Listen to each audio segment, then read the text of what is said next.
Do you yearn for travel that involves outdoor adventure and learning? I do. I also have a passion for all things farming and agriculture. I've traveled to exotic jungles to learn about growing chocolate. I even once owned my own organic vegetable and sunflower farm. And now I'm planning my journey back to agriculture. Agritourism, defined as travel that involves some type of agricultural experience. Agritourism is all about entertaining. But the marketing strategist in me knows that, at its core, agritourism is really about educating, and education affects change. My future farm needs to deliver a profound experience to all of its visitors. It needs to educate people about food, health, and climate. Join me to learn from experienced agritourism farmers and entrepreneurs and help me build my future farm strategy. And who knows, maybe one day soon you'll find yourself in a tropical jungle cutting open cacao pods with a machete, or savoring an outdoor plant-to-plate community dinner with 100 guests at a farm in Illinois. So let's tap into the agritourist in you. When I became aware of the Farmer Veteran Coalition, I just had to learn more. The mission of Farmer Veteran Coalition is mobilizing veterans to feed America. They're cultivating a new generation of farmers and food leaders and developing viable employment and meaningful careers for veterans. They believe that veterans possess the unique skills and character needed to strengthen rural communities and create sustainable food systems.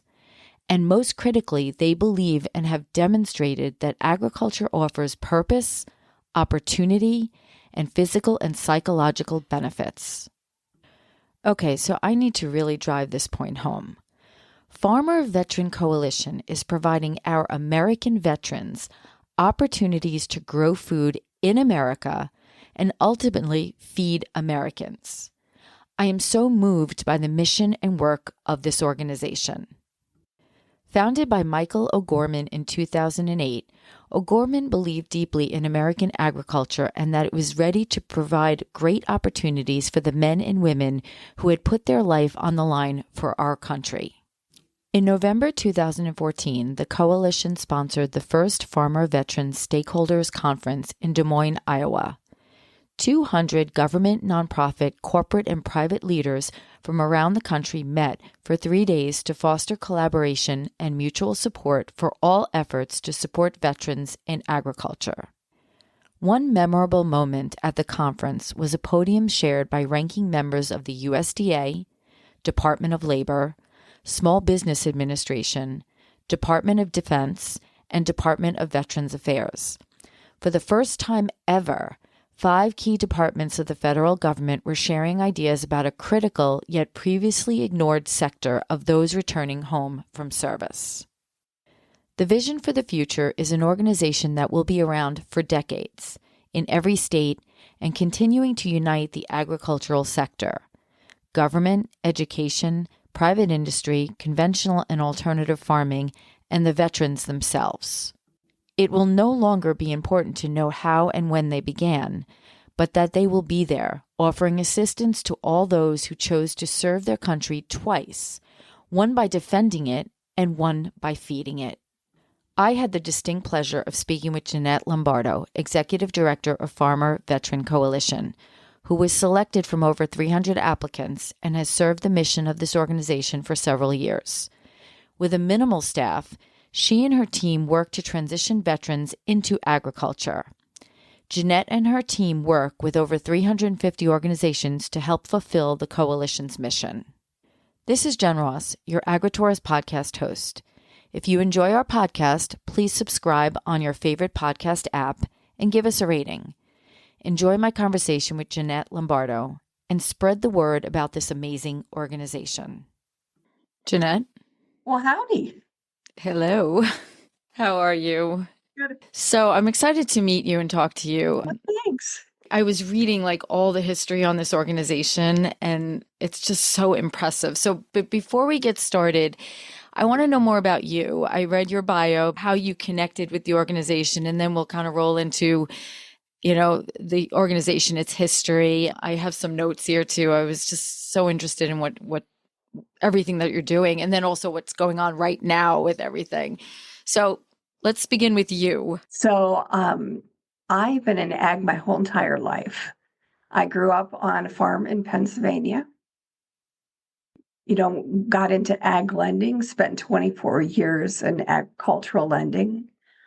Along the way, joined a lot of organizations. When you work for banks, they want you to sit on every board, right? So it's like I sat on a lot of boards. I ended up being the state president for California Women for Agriculture.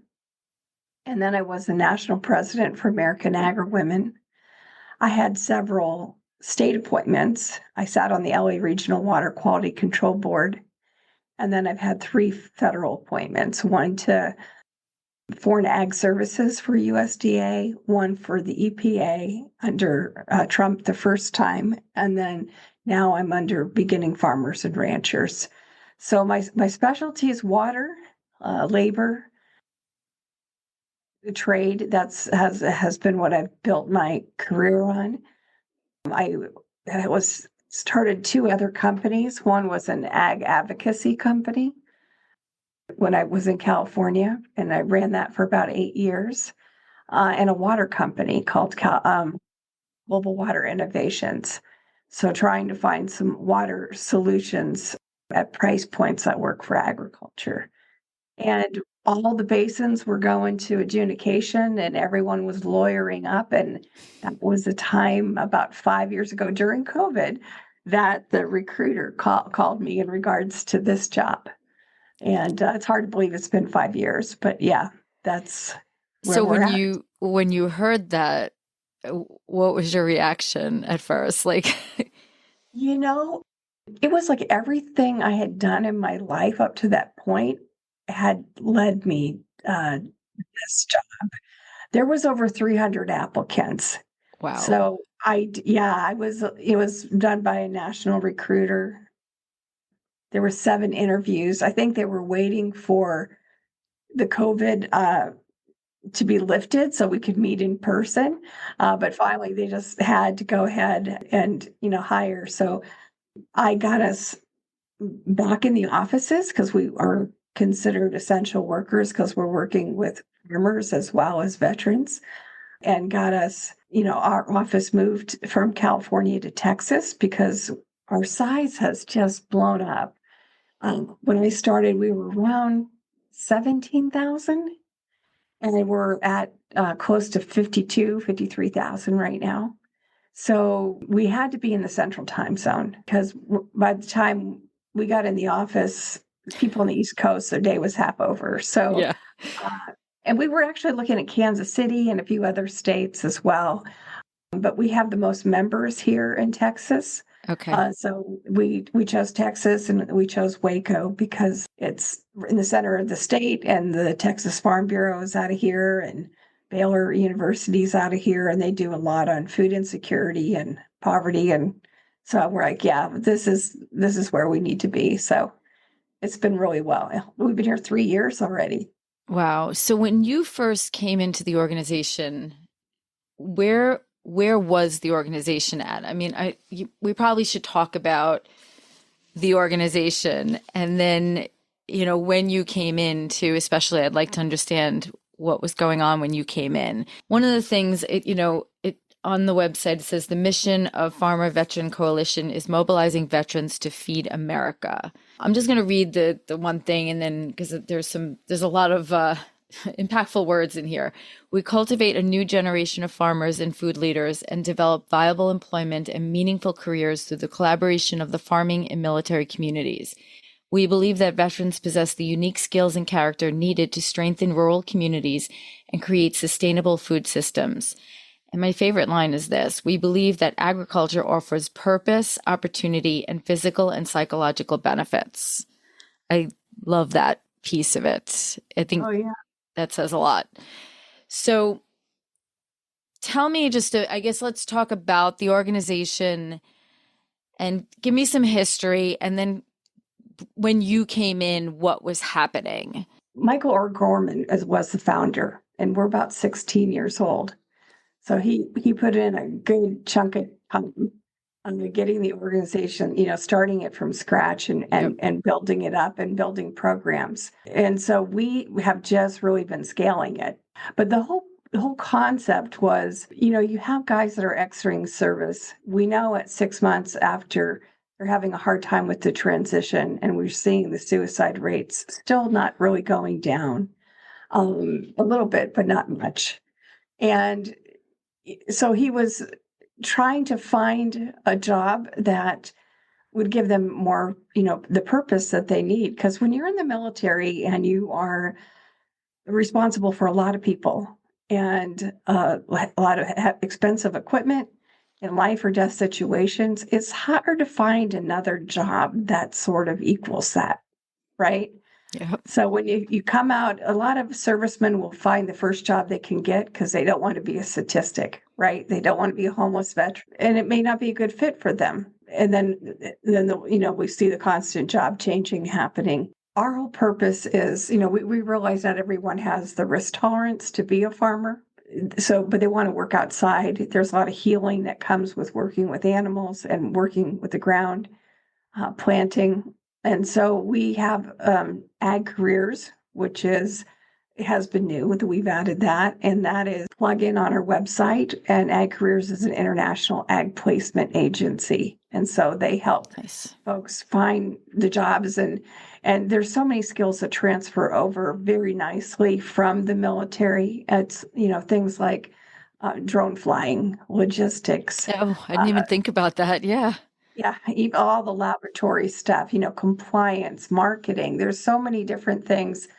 We do feature remote jobs right now on our website because sometimes when you have a beginning farmer and rancher, they still need some off-farm income until they build up their farms. It takes them a couple years to get them built up so they're making enough money Right. to do just farming.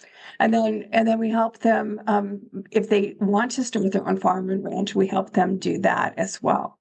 And that is everything you could possibly imagine, from helping, convert their military experience into a resume so they can apply for a loan, helping them do a business plan, a crop plan, helping them with all types of questions they have on what to grow and how to grow, and, marketing access, land access.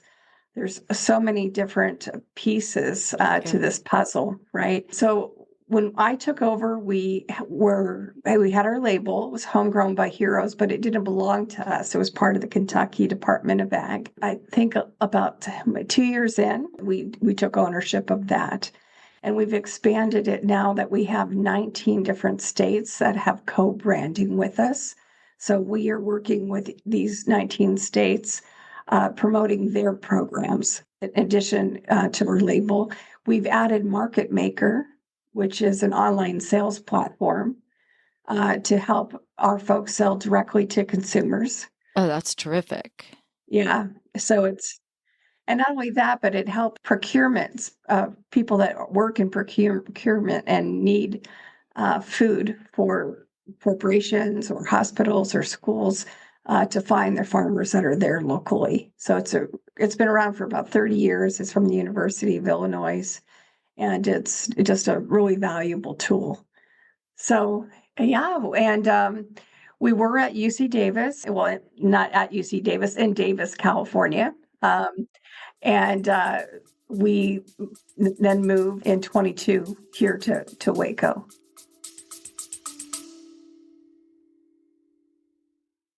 Hey, it's Jen. I need to interrupt this podcast episode to talk about two really important topics: farms and food. This will be quick. Here's the situation. Small farms face increasing expenses. Funding for farms and nonprofits has an uncertain future. Labor shortages and climate change are a constant factor. At the same time, over 10% of our country's population are single seniors living alone. It's impossible for many of these community members to shop at farmers markets and purchase fresh local foods. These community members lose out, and so do the farmers. So when I hear about business models that help both the farmer and the community member alike, I want to spread the word, and I really hope that these models are looked at and replicated. Heart and Soil Collective is a Berkshire-based nonprofit that purchases produce directly from small farms and delivers this produce to local homes at no cost. They are feeding the farmer and they are feeding the community member. On March 15th, Heart and Soil Collective launched a crowdfunding campaign called Locally Grown to Local Homes. This important campaign funds their community produce and soup programs. The goal? To raise $60,000 to pay local farmers for their produce and to deliver to local homes, and also to make soups delivered in the winter. Heart and Soil needs your help. Click on the link in our bio, go to the heartbeatfarms.com website, or check out the podcast notes to contribute to their crowdfunding campaign. And if you can't contribute, then just find a local farm and become a regular customer. We need to stay focused on supporting our local farms and strengthening our regional food systems. Thank you for the listen and enjoy the rest of the podcast episode. Okay. So land access, I just want to touch on that because I think I saw something that half the farm, at least in on your website, it said that half the farmers don't have, like, they've found land for themselves. Is that because obviously that's a challenging issue that exists with anybody who wants to get into farming, especially young farmers, but even older farmers. So is that something like, is that a barrier for some people? And I presume you do have services that help with that? It is a barrier, but it's not a barrier that can't be worked around. So what we did is when I started, we took the country and divided it into 10 regions. Okay. And those regions match the USDA ERS agency's model. So they grow the same types of food. They have the same climates, same pest pressures, same natural disasters, trade issues. And then we've built out chapters within each of the states within the region. And that is where the camaraderie that is missing from the service is the members find it. And you might have someone with land and he may share part of that land with a member until they figure out what they want to grow and establish their market. Sometimes it's better to lease initially than just go buy the land because you spend all your money, buying the land, and then you don't have the money for the tractors and irrigation and the infrastructure to grow whatever it is that you want to grow.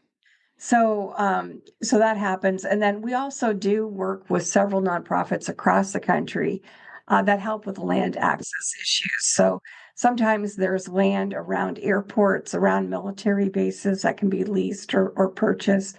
Sometimes there's national, grazing lands that can be used for cattle. So there's all different types of solutions. And then there's urban ag, indoor greenhouses, hothouses. There's all different types of agriculture. It's an amazing time to be in agriculture right now because of all the innovation that's happening. And it's just really the sky's the limit for every issue that we have, whether it's, labor, energy issues, water issues. There's just every possible front is being worked on and using technology. It's very exciting. Yeah, definitely.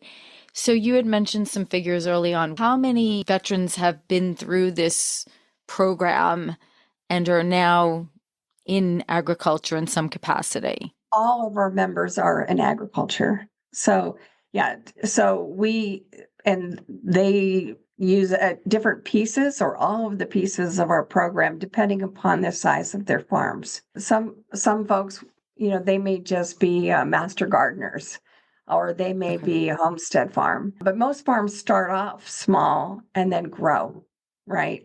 Yeah. Once they establish those, sort of what we see is someone starts with a farm stand, they may do a CSA, then they're doing a farmer's market, then they're doing online sales. And really, the USDA considers that first 10 years the beginning farm venture period. So as they, after the farmer's market, then that's when they start going into selling to local restaurants, retailers, starting to get into hospitals and commissaries, and that's and international sales too, which is so, the world got smaller with the internet, and there's a lot of trade programs out there to help them sell abroad. And there's a lot of markets there that want our products that are made here in the United States. Yeah. So right now, what are your priorities? Like, what are the things that you're focused on for the organization? Well, there's a lot because I our figured. members give us a lot of great ideas at our conferences that we have every year, and we, try to work those all in. But we are expanding. We are adding a behavioral health department that will continue with our. We've had a SAMHSA grant for the last couple of years, but it will also help with. Uh, we just become a center of distinction for advocates for human potential, and they have a wellness recovery action plan. So we're looking at doing that. We have a lot of farmers who, veterans like to take care of veterans, and we have a lot of folks that have care farms, or therapy farms. And Okay. so we're going to be putting together a directory and helping them promote their therapy farms so that other veterans can find them, and help them with additional revenue streams for their farms.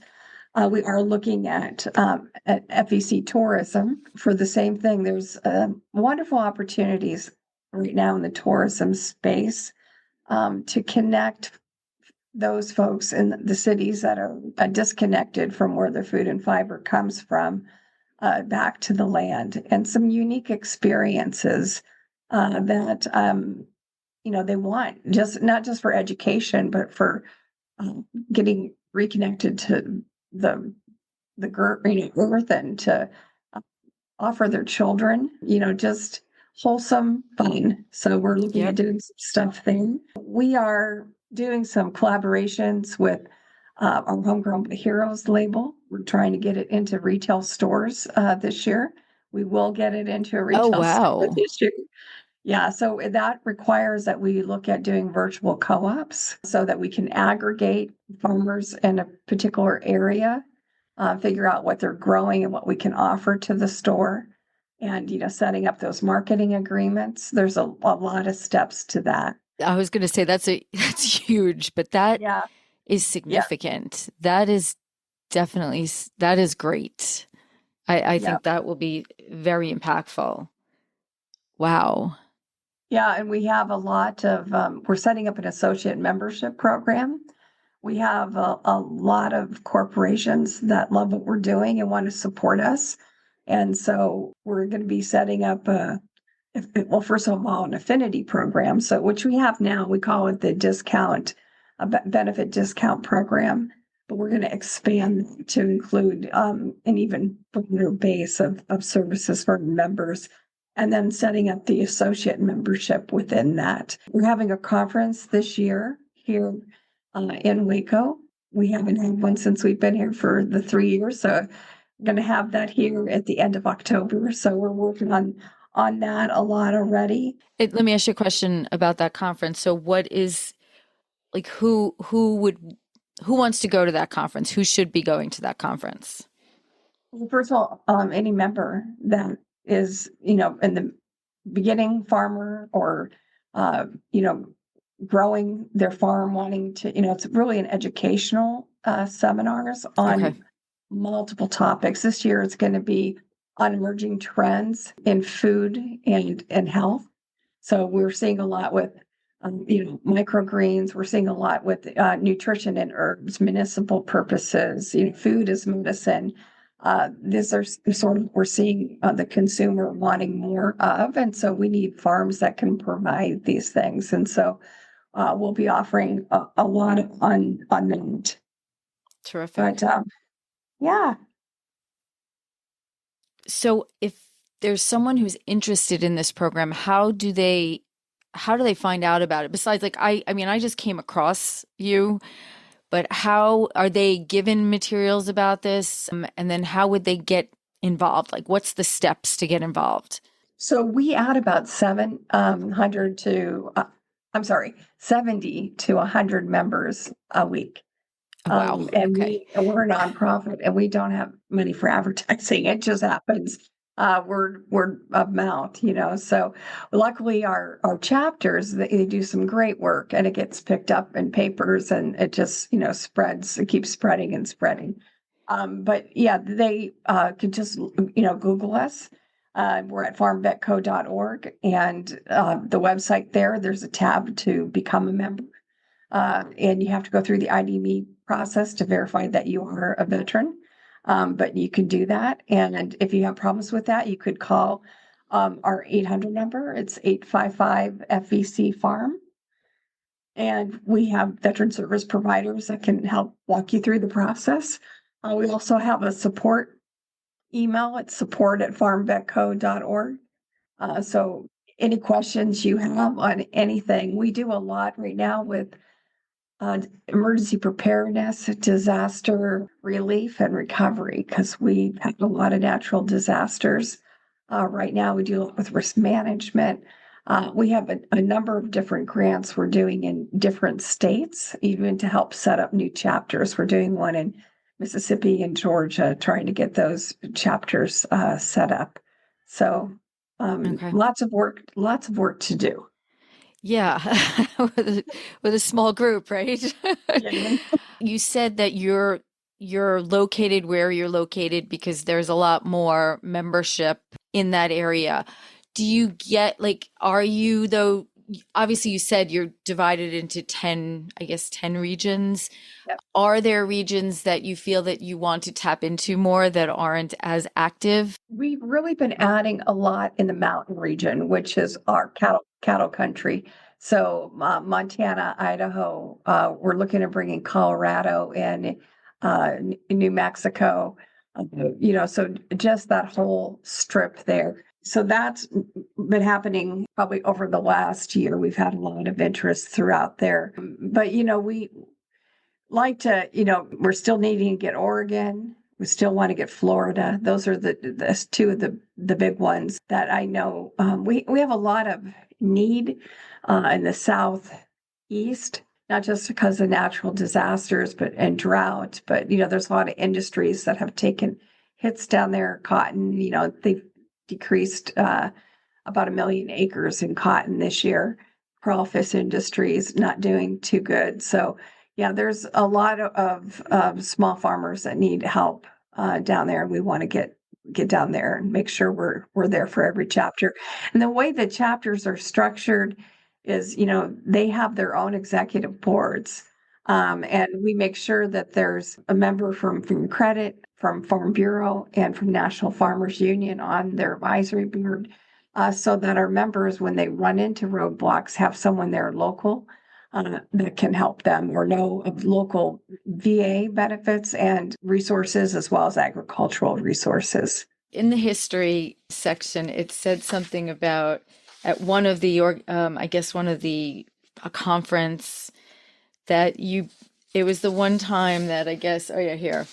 One other memorable moment at the conference was a podium shared by ranking members of the USDA, Department of Labor, Small Business Administration, Department of Defense, and Department of Veterans Affairs. The first time ever 5 key departments of the federal government were sharing ideas about a critical yet previously ignored sector of those returning home for service. I thought that was so pivotal. Like it said so much that you guys brought this together.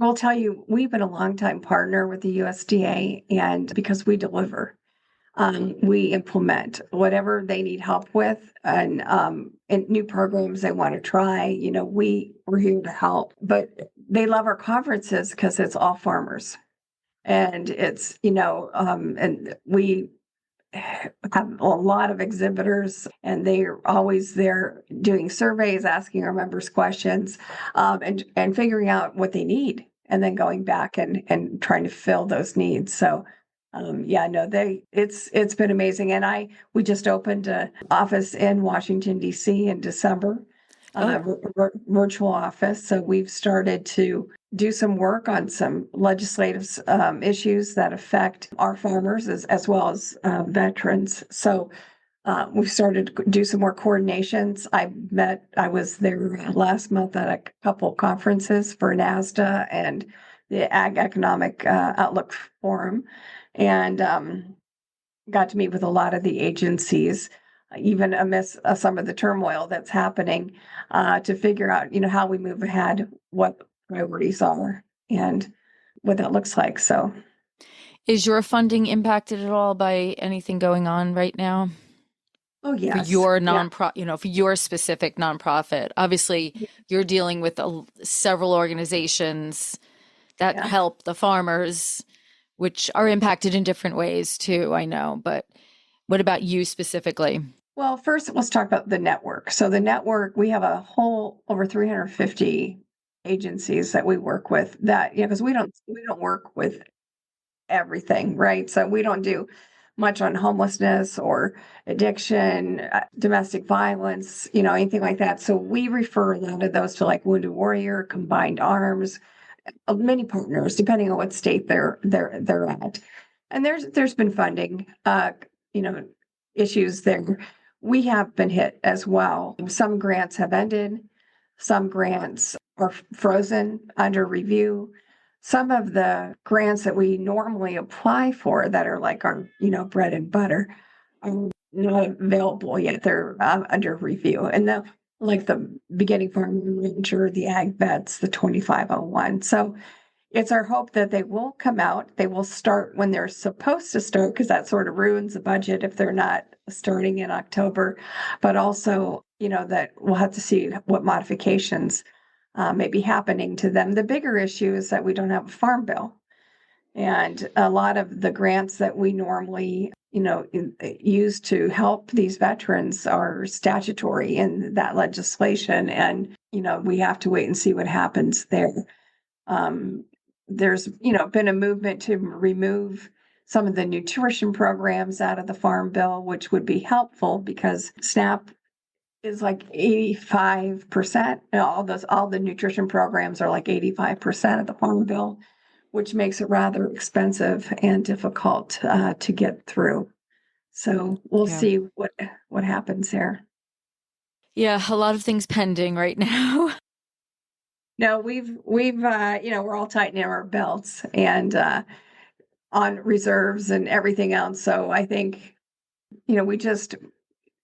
we keep the mission in mind and we take, our steps forward every day towards continuing to do our work. It's not going to stop us from doing our work, and it may limit the scope or the breadth, but the programs will still be developed Right. and they'll still be implemented.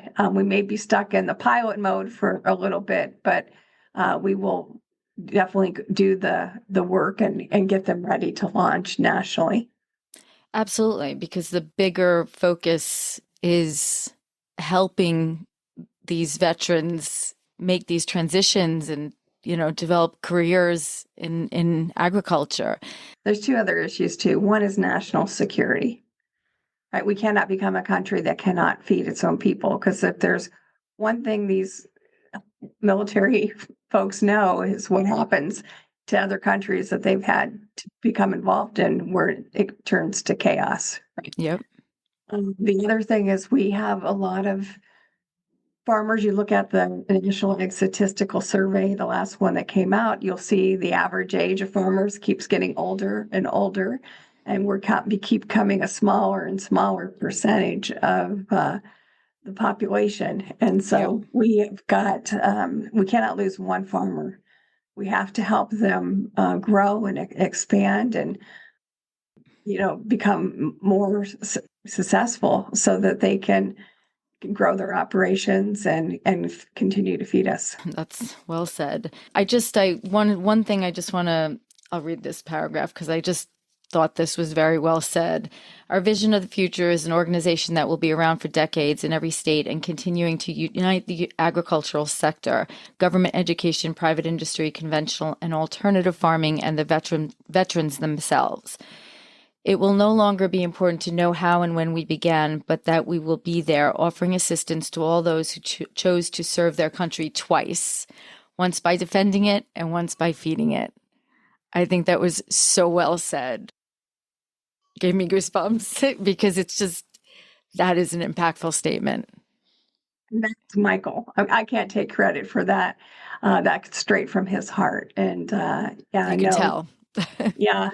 And he's helped a lot of farmers find that new purpose and take those steps forward towards their transition from, into civil, he call it civilian service from military service to civilian service. So Before we end, do you have any stories you want to share about anybody who's been through the program and that has just really impacted you?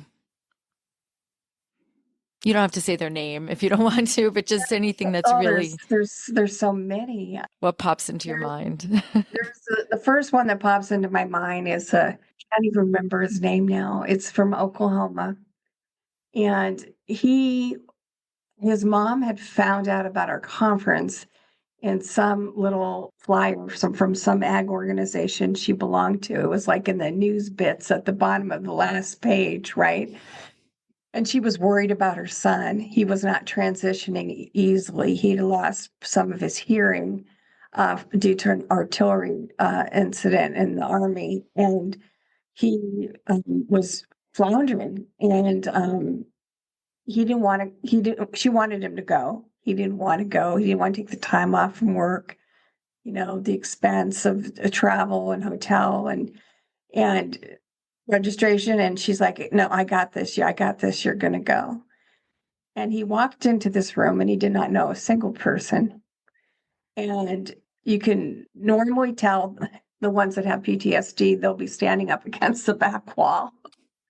And he was one of those hyper, just diligent. And then over time, he was able to sit down and started participating, realized there was a lot of people in there like them.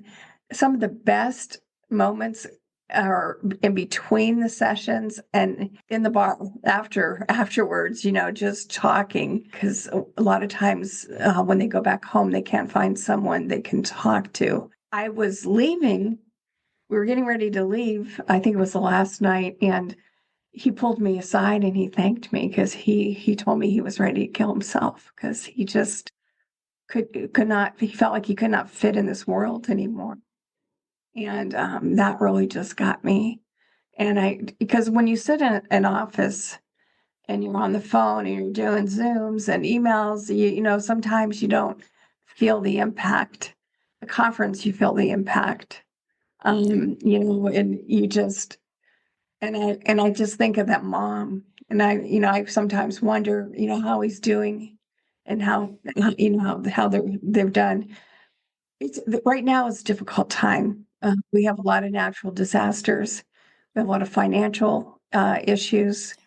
We're having to help a lot of folks with rewrites on their loans, helping them get some legal advice.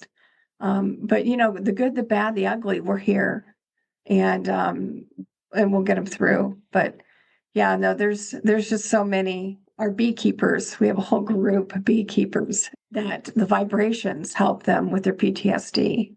So it's just, Wow, it's that's you talk, amazing. yeah, I know it's some of the stuff they're doing in agritourism with bees is just, incredible. So my my members are an inspiration to me every day. Seeing what they start with absolutely nothing and seeing how they grow. We have a successful farmer panel that we start off at conferences with every year, with 3 or 4 farmers just telling their stories. And they're just so inspirational to those that are just starting, because it's like if they can do it, they feel like they can do it too, So it's like, no, it's really amazing group to get to know and be a part of and watch them grow their operations. So if you don't get our newsletter, go onto our website and sign up for our newsletter I because definitely want to. What you are doing, what you are leading is amazing.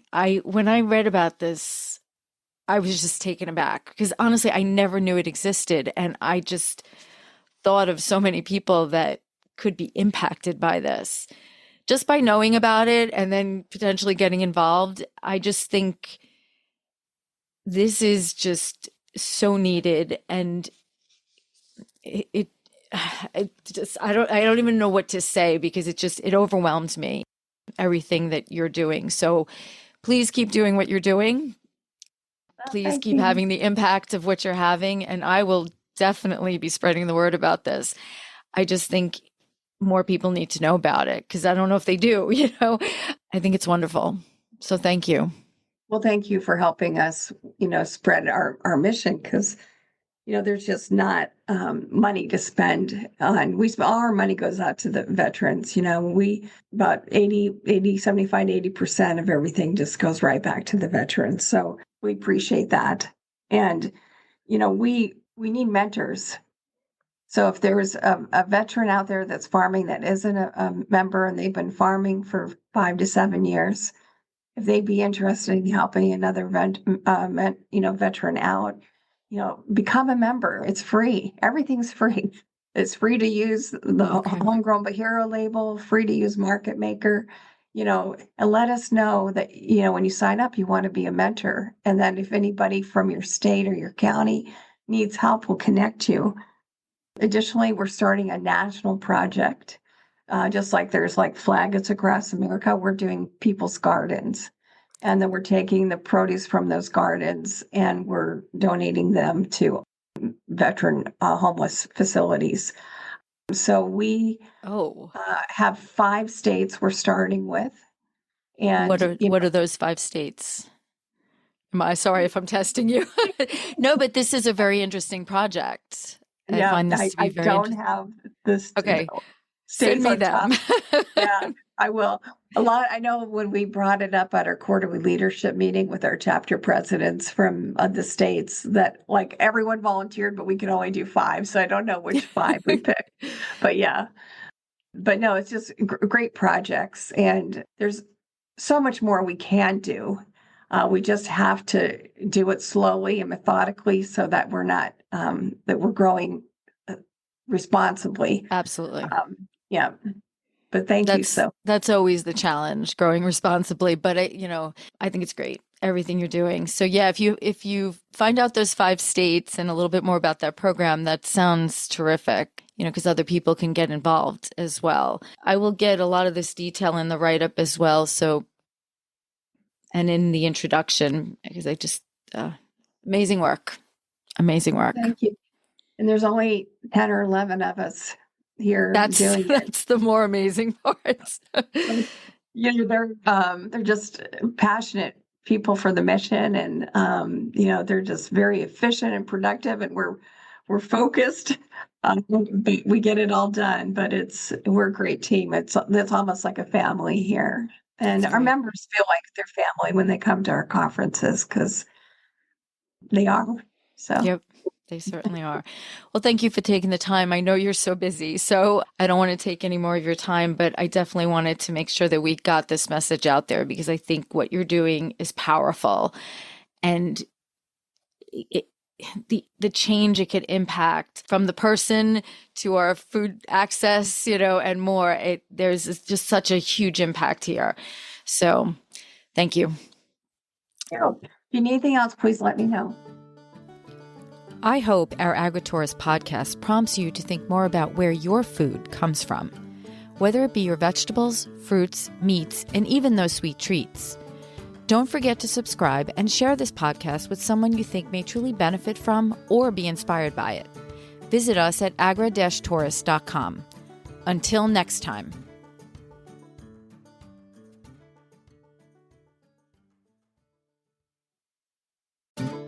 So I was recently listening to one of the Grounded in Maine podcasts produced by Amy Fagan. The podcast is an open conversation about being mindful about how we show up in the world.